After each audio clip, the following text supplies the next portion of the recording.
नमस्कार. आजच्या व्हिडिओमध्ये आपण जाणून घेणार आहोत कॅटरॅक्ट सर्जरीनंतर चष्म्याची गरज कशी कमी होऊ शकते. मुळात कॅटरॅक्ट किंवा मोतीबिंदू ऑपरेशन करताना तुमच्या डोळ्याचा नंबर मोजण्यात येतो, ज्यामध्ये एक योग्य व्यवस्थित नंबरची लेन्स डोळ्यामध्ये टाकण्यात येते. त्यासाठी एक योग्य मशीनचं असणं खूप महत्त्वाचं आहे. जसं की नाशिकमध्ये प्रथमच अलादीन बाय टॉपकॉन हे हृदयाक्ष नाशिकमध्ये अवेलेबल आहे. सो मुळात या मशीनची खासियत अशी आहे की यामध्ये योग्य पद्धतीने डोळ्याची ॲक्च्युअल लेंथ मोजण्यात येते.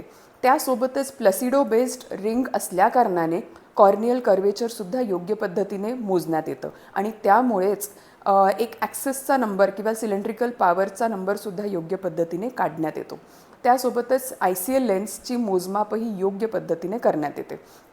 मुळात या मशीनमध्ये आणखी एक स्पेशालिटी अशी आहे की जर पूर्वी RK किंवा लेसिक किंवा अशा काही ऑपरेशन ऑलरेडी चष्मा काढण्यासाठी तुमच्या डोळ्यामध्ये जर झालेलं असेल तर बऱ्याच वेळा अयोग्य नंबर हा निघतो.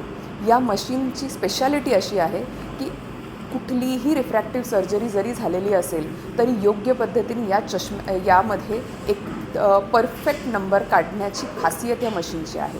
सो लवकरच आपल्या डोळ्यांची तपासणी करा हृदयाक्ष नाशिक येथे. धन्यवाद.